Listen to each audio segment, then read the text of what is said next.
Conference ang Philippine National Police ngayong mainit ang usapin sa seguridad ng Pangulo. Detalye po tayo sa ulat on the spot ni Chino Gaston. Chino?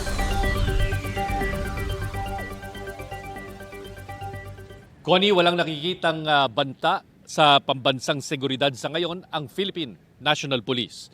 Kasunod yan ang mga pahayag ng Vice Presidente laban sa Pangulo at iba pang matataas na opisyal ng gobyerno. Siniseryoso raw nila ang seguridad sa Metro Manila at buong bansa, pero wala raw silang nakikitang banta. Kahit sa pag-alis ng Pangulo mamayang gabi palabas ng bansa para sa working visit sa United Arab Emirates. Katuwang ang PNP sa iba pang ahensya ng gobyerno sa pagpapatibay ng seguridad ng Pangulo at kanyang pamilya. Sabi naman ni PNP CIDG Director Police Brigadier General Nicolas Torre III, focus ngayon ng ground investigation ng PNP ang sinasabing hitman na nababanggit ng Vice Presidente. Kailangan daw ma-establish kung totoo ngang merong hitman o wala o kung figure of speech lamang ito. Nilinaw ni Torre na ang insidente ang iniimbestigahan ng PNP at hindi ang mismong Vice Presidente.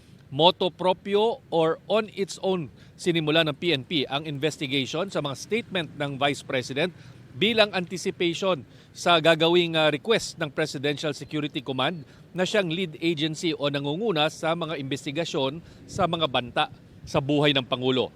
Patungkol naman sa mga rally, papayagan pa rin daw ng PNP ang peaceful assemblies sa loob ng mga nasabing freedom parks ng bansa, mga specially designated areas na pwedeng maghayag ng saloobin ang sino man laban sa gobyerno o laban kung kanino man kahit walang permit mula sa LGU.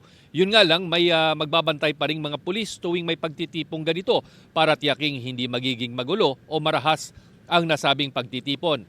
Pero Connie, oras na lumabas daw ang pagtitipon sa Freedom Park. Kailangan sila magpakita ng permit mula sa LGU. Kung wala, hindi sila papayagang magpatuloy ng kanilang rally sa labas ng mga nasabing Freedom Park. At yan ang latest mula rito sa Campo Crame. Balik sa inyo, Connie. Maraming salamat, Chino Gaston.